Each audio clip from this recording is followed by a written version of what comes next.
to close our eyes.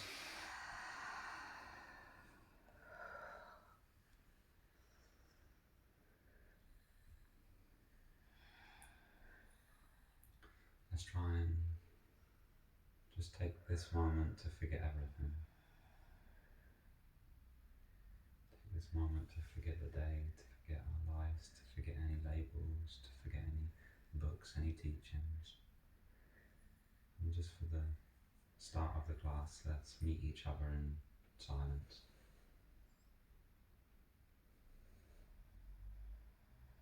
Let the authentic version of ourselves meet each other beyond name and form.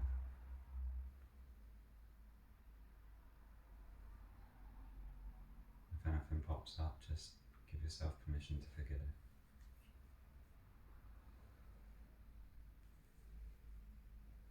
Complete permission to let go. In an instant. To find out what exists here and now.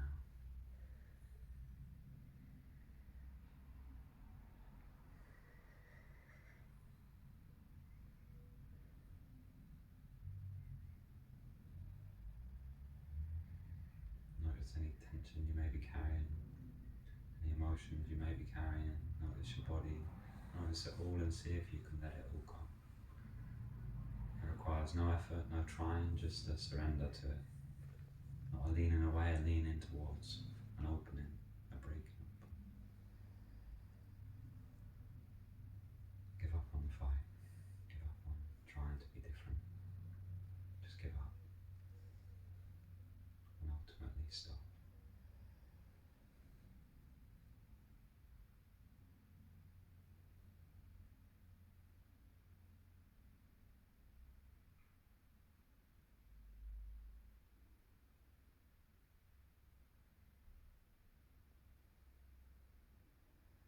Just notice if there's any effort in trying to stop, whether you're forcing your eyebrows or trying, just stop that as well.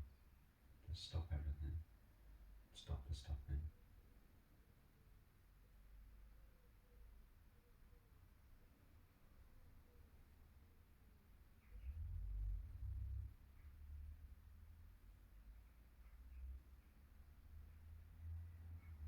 Find out what's still here.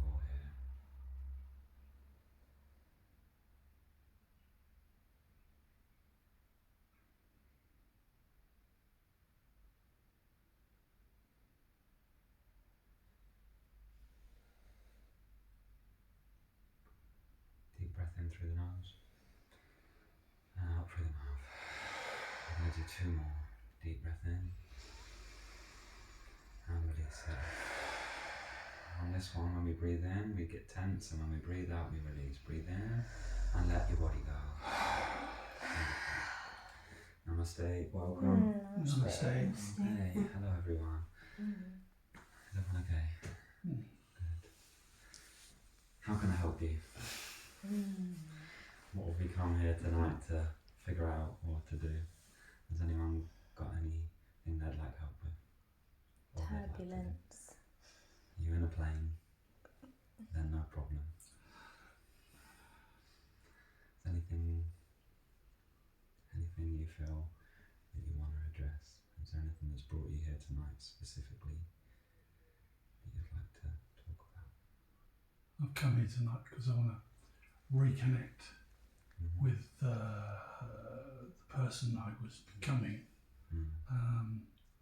before the shit started to hit the fan with my daughter's problems and everything that came along in the wake of that. And now that she's back home with me, it's starting to settle down. There's a few air bubbles rising to the surface, but apart from that, it's starting to get back to where it was before now. And coming here tonight, it really helps me to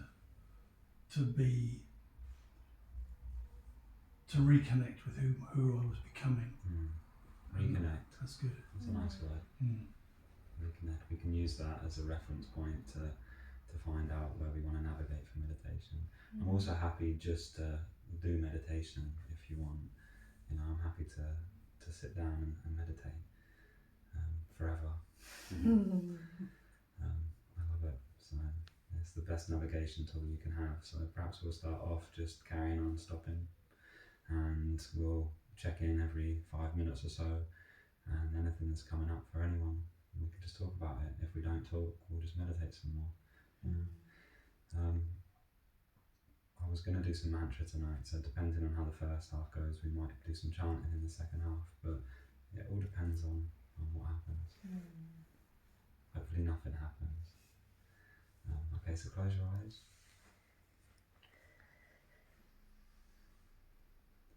And just start to relax. You can notice in this relaxing that the mind probably tries to stride around and wander and move. And that's okay. Just like the sound of my voice comes into your ears and it wanders and moves. Just like the sound of the birds outside wanders and moves. This all changes. So allow it to change. I'm not asking you to stop your mind, I'm asking you to stop.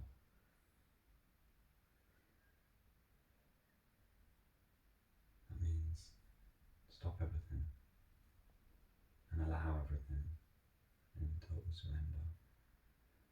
So just for 5 minutes we can stop trying to be the next version of ourselves or yesterday's version, and we can reconnect to what's here, now, the truth.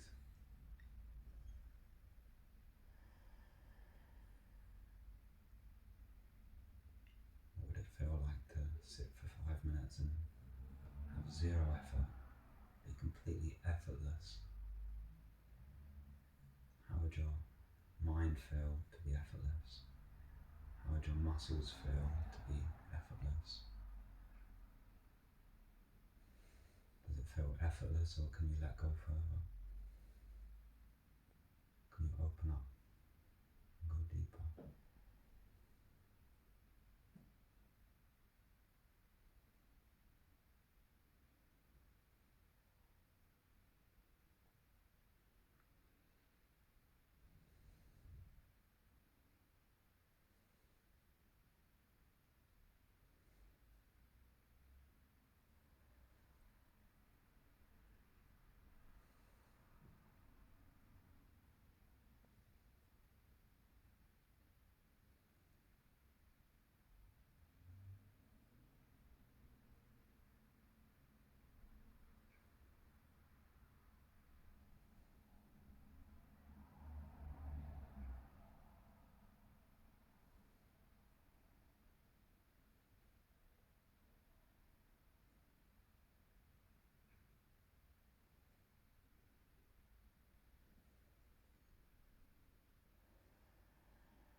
If you're not sure what the self looks like or feels like, then you can use gentle cues.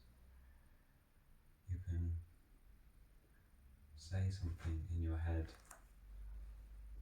You can say something like, who am I? But the way that you use this effectively is to watch the words appear, the who, the am, and the I, and it doesn't require an answer. You don't have to think the answer, you have to watch where the words go as they disappear.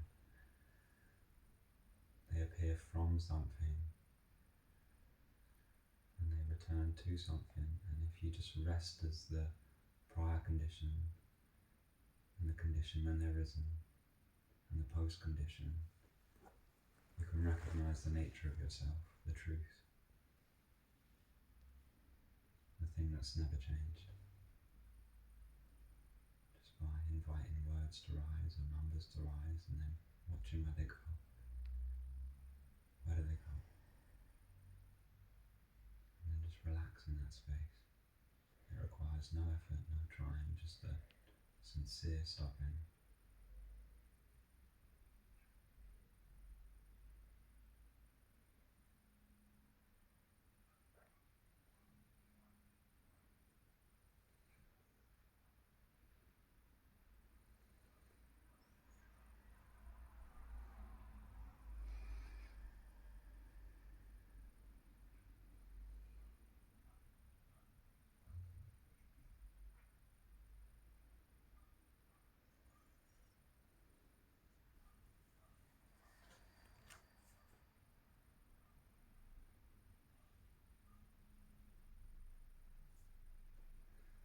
You're willing to relinquish control completely, trying to curate your life and do everything to finally achieve something that you don't even know what it is. Are you ready just to let go of control and to surrender, to truly accept, to become grateful for this moment, to recognize in this moment I am completely okay, to ungrasp and become free and unbound, boundless consciousness.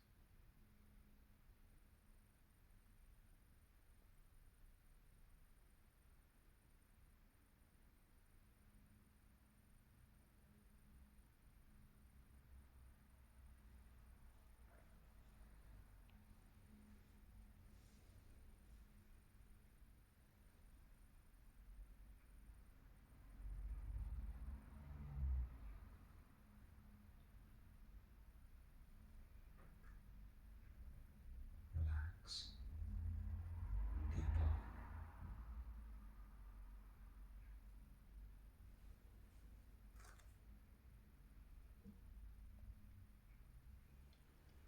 Okay, take a deep breath in through the nose and let it go.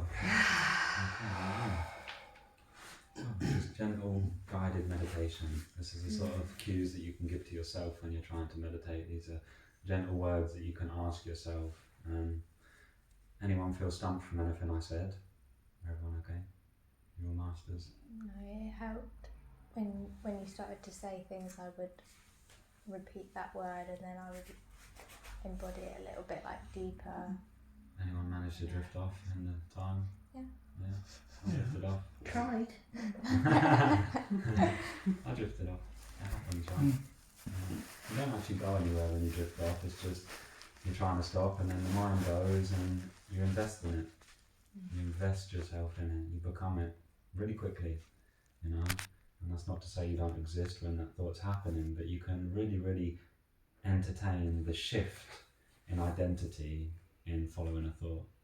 I'm spaciousness, I'm calm, I'm nothing, and then you're washed into the thought.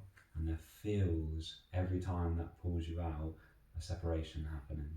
The separation's Maya, it's not real. It doesn't exist, but it feels like separation. And that separate nature of thought is the thing that really holds jeopardy over us. It puts us in danger. It means that we're threatened. It means that we're finite. It means that we have a family, that we have things to uphold and be secure over.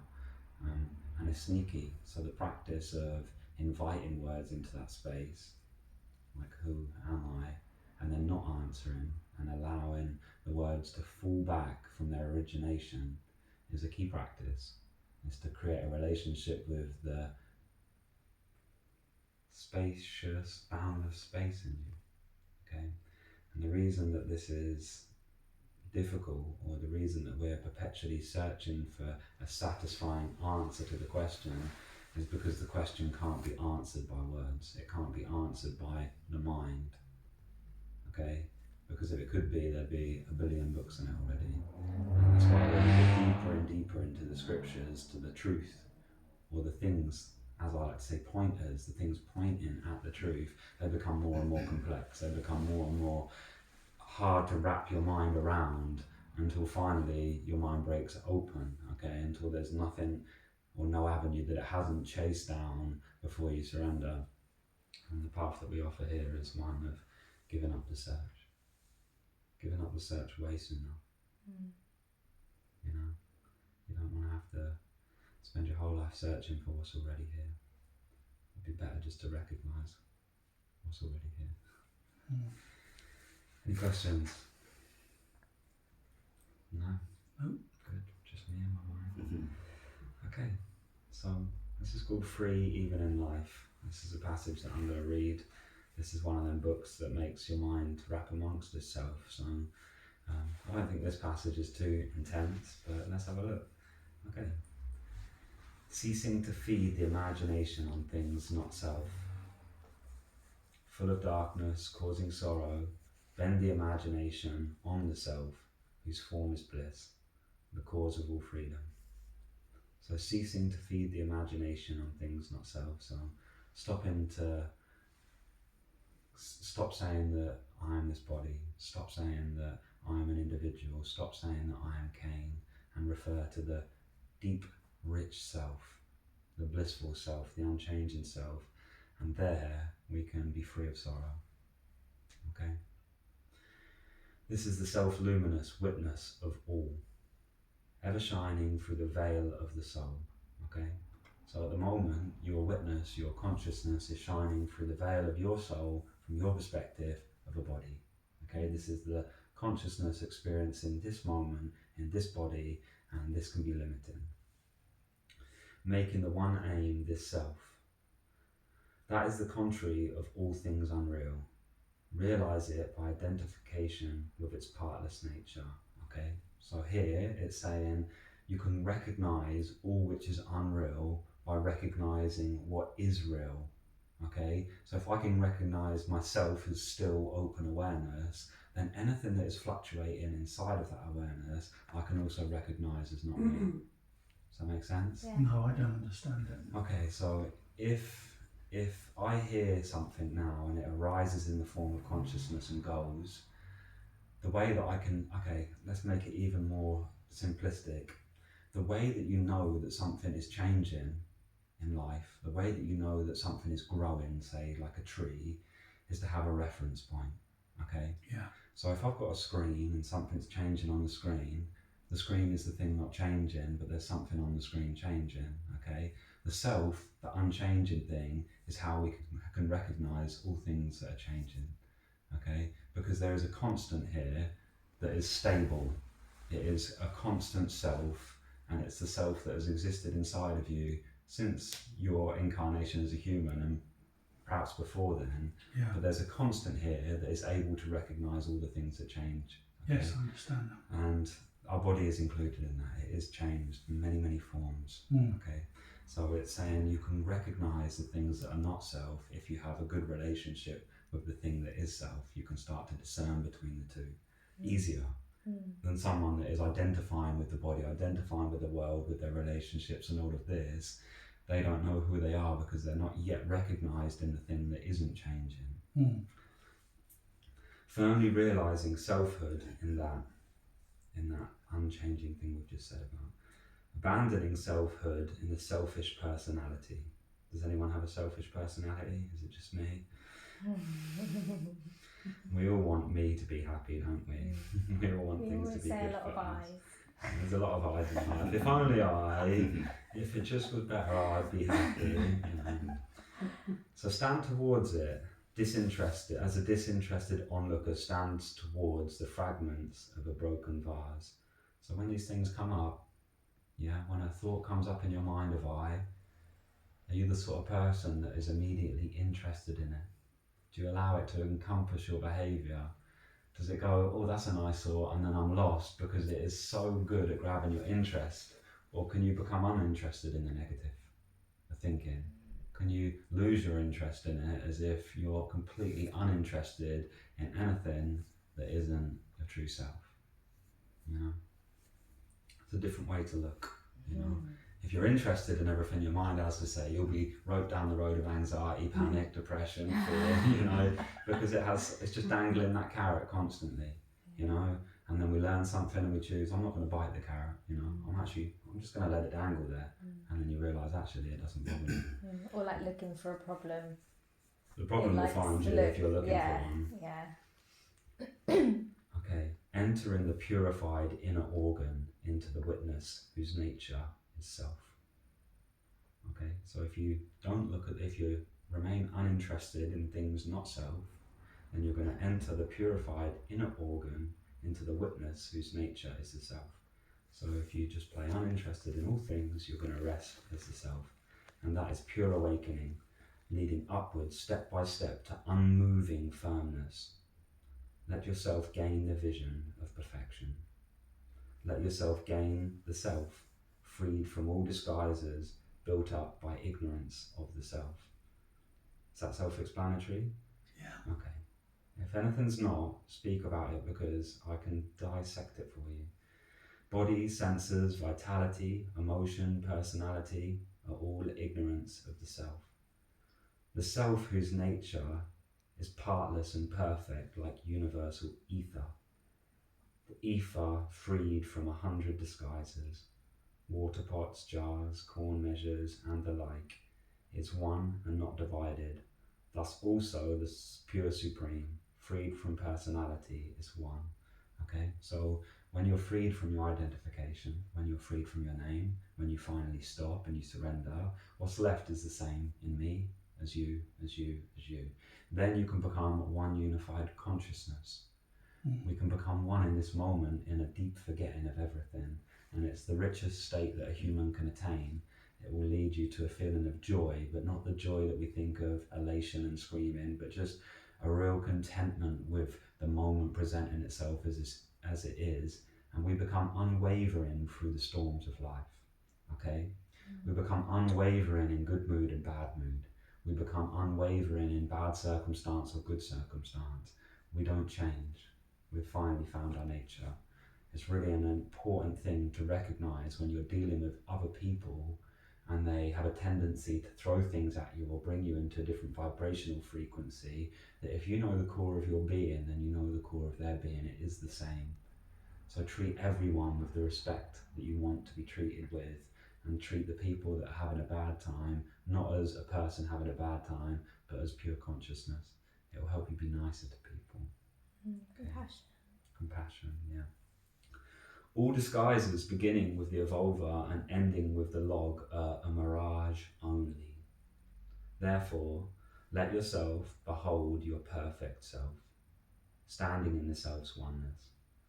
Whatever by error is built up as different from that is in reality that only, not different from that. When the error is destroyed, the reality of the snake that was seen shines forth as a rope. Thus, the own nature of all is the self. There's an old Vedic teaching of someone that's afraid of snakes, and when they walk down a dark alleyway, there's a rope cord up on the floor, and every time they see the rope, they freak out as if the snake's going to jump and bite them, because they're pre-proposed with their belief system.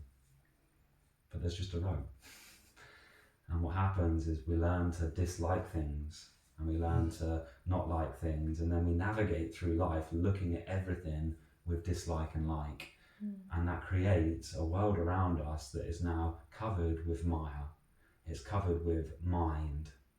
It's covered with separation. It's covered with personal self, Cain, and all of the things I like and dislike, and all the ways I can be satisfied and dissatisfied. And it's all an illusion. It's all fake.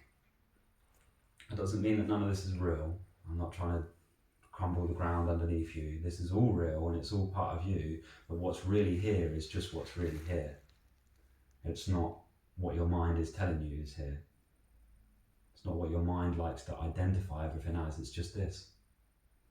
Pure, divine bliss shining forth at every given moment of your life.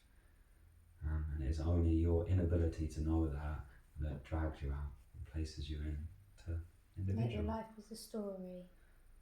It's just a leela. It's just a drama. I mean, there's many philosophies on what it really is, but one of them is if love was the unifying force of the consciousness, what better way to experience love then separate yourself and forget, and then experience love with families and relationships and dance and joy and sadness and pain and sorrow and all of this stuff. It's just Leela. And that's why Papaji always laughs at everyone when they think they're suffering, because he doesn't see the suffering, he sees himself. Bless you. Okay, just a little bit more and we'll go back into meditation. Inwards is the self, but outwards is also the self. The self is to the east, the self is to the west, the self is to the south, the self is also to the north. The self is above and the self is beneath. Just as wave and foam, eddy and bubble are in their own nature, water, so from the body comes the personalities, but all is consciousness, the pure essence of consciousness. Let's stop there. I'll carry on with my mind. Being verily is all in the world. That is known a voice of mind. There is nothing else than being. There is nothing else than being. When you're with your thoughts, you're being with your thoughts. When you're with your emotions, you're being with your emotions. When you're with your family, you're being with your family. When can anyone tell me once in their life they weren't being with what they were being with? It's not possible. The nature of human being is because we're here with every moment. We are being through it all. And there is that constant. And it's really, really important to recognize, because it will give you so much freedom. Are cup and water pot and jar anything but earth? He who is deluded by the wine of glamour speaks of thou and I. When repeated by effort, naught remains but this. The scriptures say, declaring absence of duality, to put an end to false transference of reality, enter the self. Okay, it's all about the self. It's all about finally having an awakening where you recognize yourself. So, if we'd all had a recognition of ourselves in this classroom, a proper recognition, not an intellectual recognition, then we'd all just be sitting there blissed out. We've had tastes, moments, kisses, inclinations, things that are enough to surrender our mind, but there's something even deeper than that. There's something that you can perpetrate all the way. And when you kiss it, or when you touch that place, then the nature of life changes completely. You have a better reference point. So let's try and go into it. Let's come back into our meditation seats if you want to. If you're uncomfortable, you can stay as you are. Let's surrender. There's nothing to be afraid of. You can feel like you're on shaky ground when you start letting go of your identity. But that's the ground you need to be on. The ground needs to break to recognize what's underneath it. It's a safe process. So stop trying to do anything and close your eyes. And start to rest as the thing that isn't changing. Recognize there needs no answers. There needs no explanation. There needs no next moment. There needs nowhere to go. There needs only you. And it's really, really, really important that you're sincere here. That you genuinely trust yourself. That you're sincere in stopping. That you're really sincere. And if you're truly sincere, you might just get a glimpse of what's here. Deeper, but closer than you've ever looked before.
yourself permission to stop.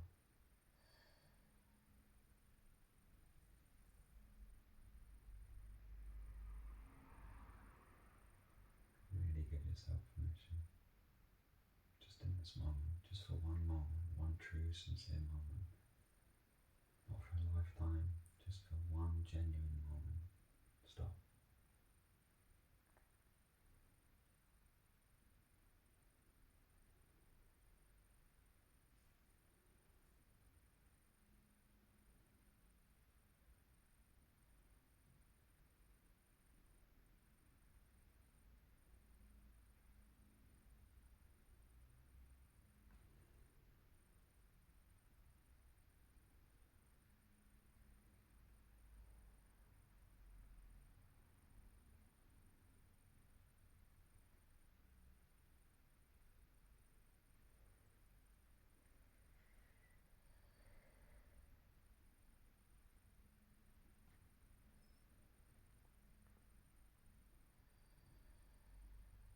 Okay, take a deep breath in from the nose.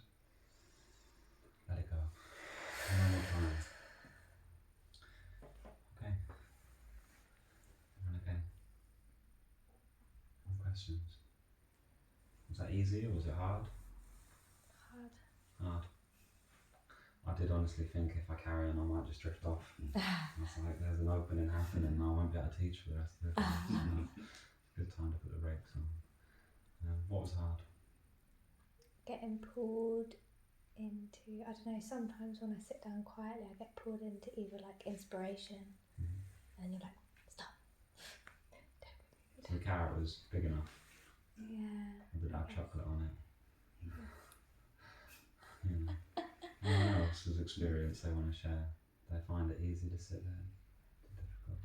It's a safe space to talk. No one's going to say anything at all. I think what I've done, maybe in hindsight it probably wasn't the best idea. I grasped what I understood as a visualisation of the teachings, I guess, and I drew it. I think I mentioned it last week. I literally drew a picture of how it fitted all together in my mind, and it just resonated so deeply with me and brought me comfort. And I guess now, whenever we're meditating, I am visualising that image, and I'm trying to think, is that image, does that image align with what Kane was reading in that book? And it did, if I'm honest. It was really, I thought, I've had a bit of a wobble this week, and thinking I felt really peaceful last week, and I was understanding it conceptually. I know you said there's a big difference, obviously, being conceptually and actually feeling it rather than just thinking it exactly.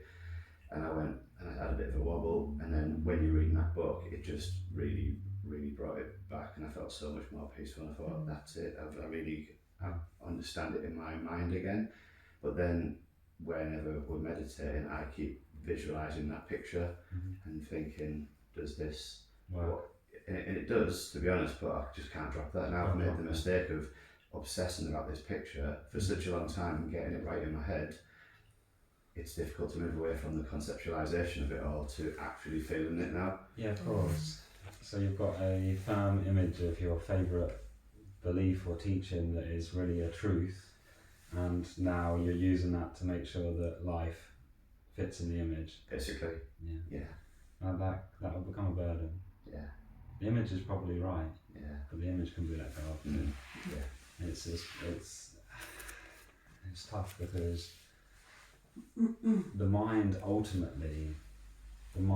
is ultimately trying to defend you. Yeah. The mind is finite. The mind changes. It's changed so much since you was a kid. You've learned so much, you've taken so much on, and it is an ever evolving thing. I mean, there was probably a belief system in your mind 5 years ago that's way off from today. And then in 5 years' time, there'll be a new picture, a new mould, okay?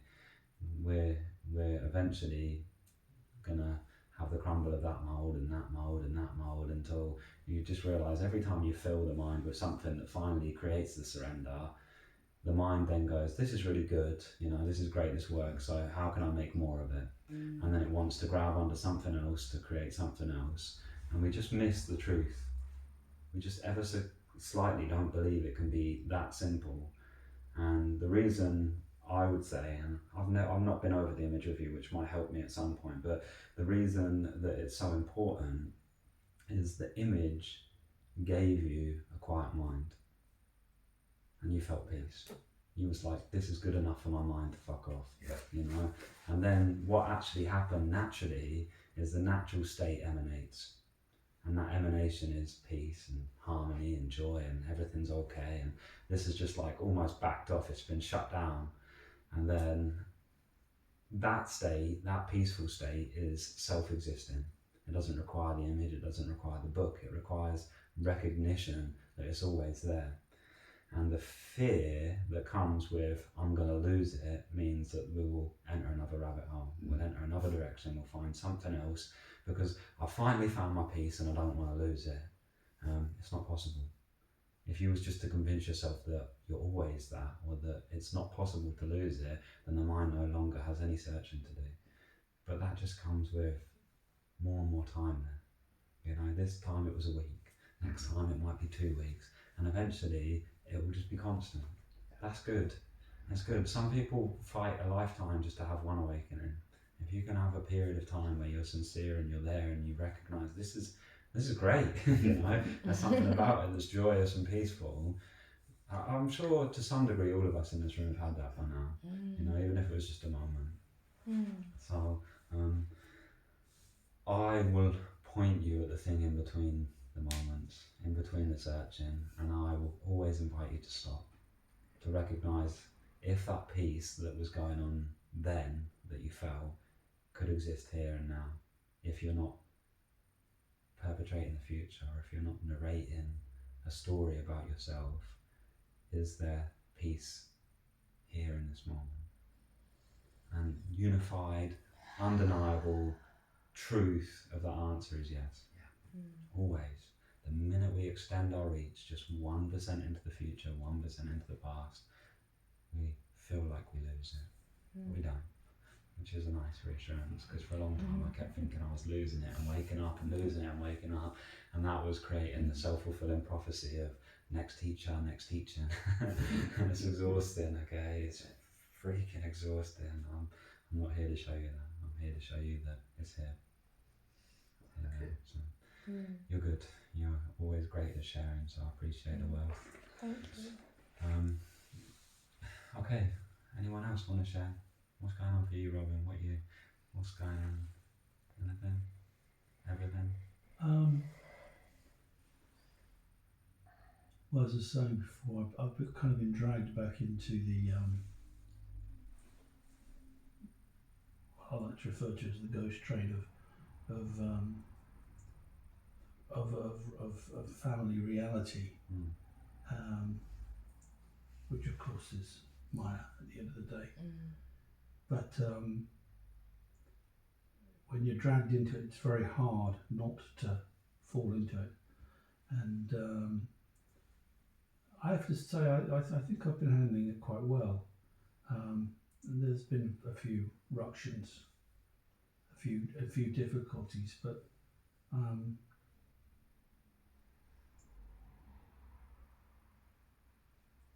it's kind of not.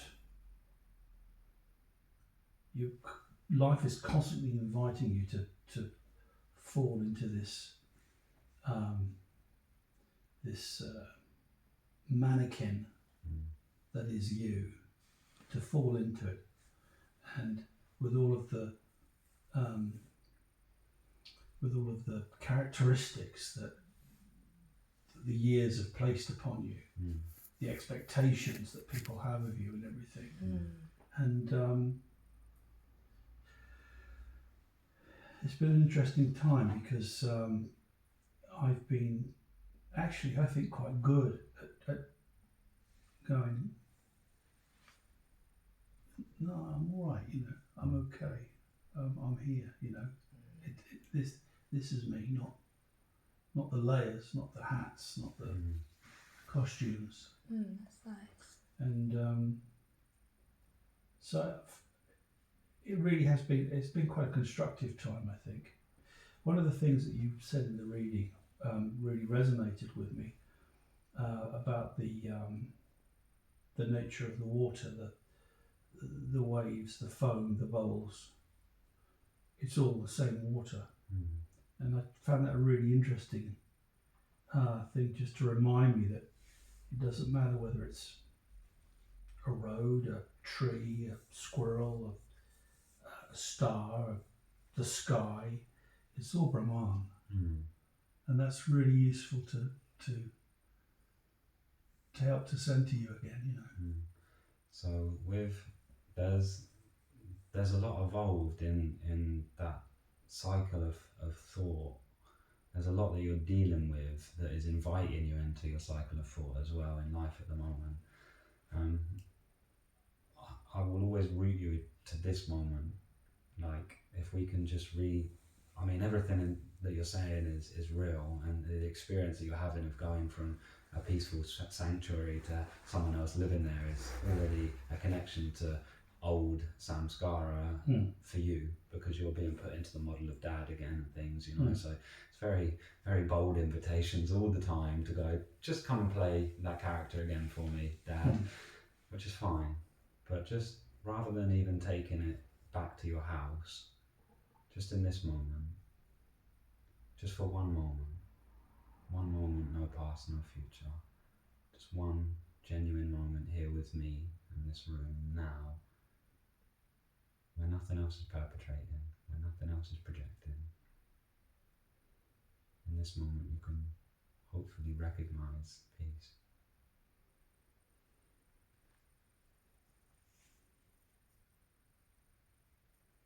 If we don't touch another one. And it's an important teaching, okay, because what happens when we find this peace in this moment is we feel like we can lose it. But if you can just rest as it in this moment, then forever you'll be okay. There's not another moment that will take you out of it. There's not a moment when you walk in and you see your daughter. If you're still in this moment, you'll be fine then.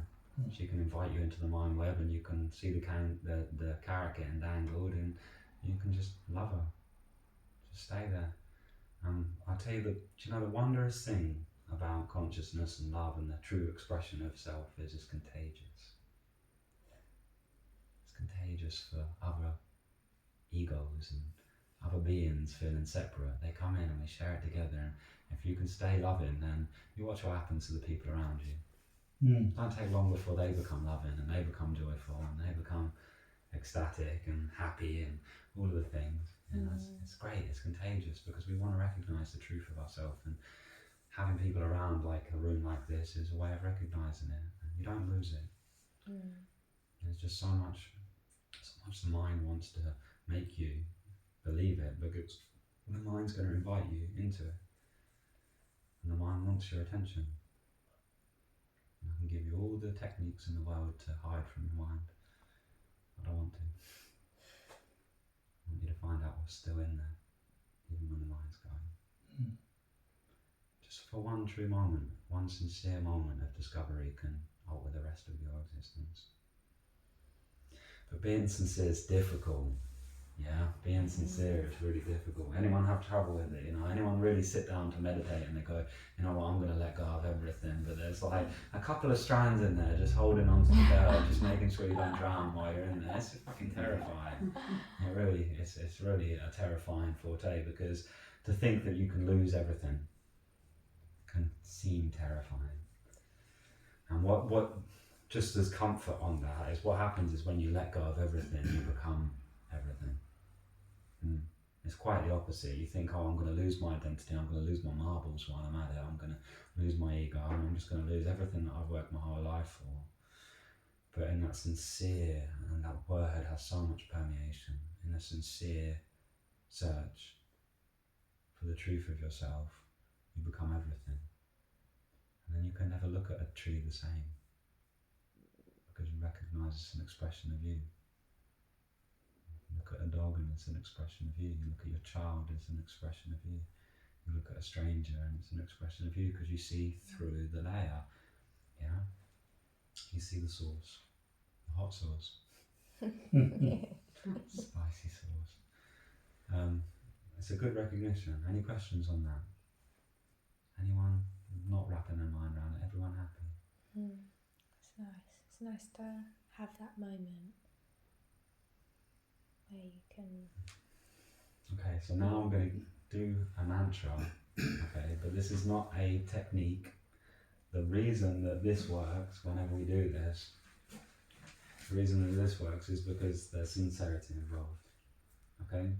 This is a delivery service to yourself, okay?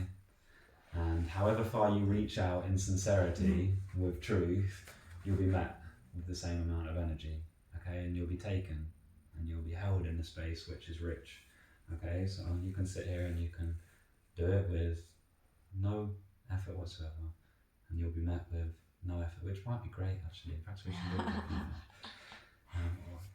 But cultivating a practice which is meaningful, which is true, is super important, guys. There's no bloody point in sitting on a mat if you're not sincere about being here. There's no point in seeking the truth of yourself if you're not sincere in wanting to find love. And if you're being sincere on your journey, on your pathway to enlightenment or the taste of the self, if you're being sincere, then you'd stop beating yourself up so much. You'd stop searching, you'd stop trying to fight people, you'd stop trying to bend the reality so it conforms to how you want it to look and uphold it, and you'd allow it to actually reveal itself in its truth. That's why stopping is so important. It means that when you walk into different relationships and people in your life, you're not putting them in a mould either.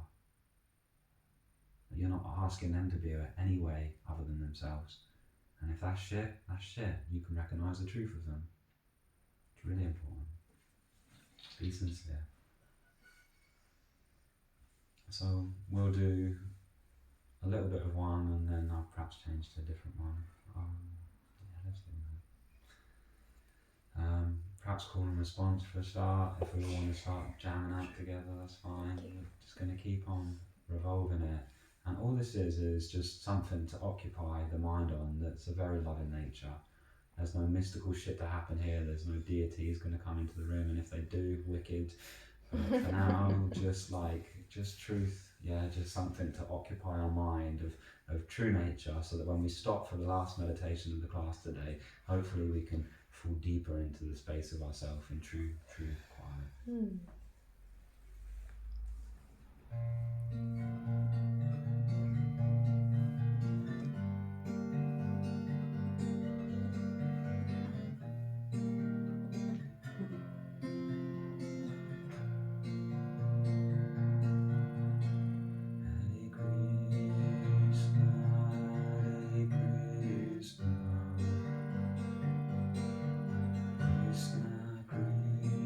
Krishna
Krishna, Krishna, Hare Hare, Hare Rama, Hare Rama, Rama Rama, Hare Hare.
Just let's stop.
Deep breath in through your nose.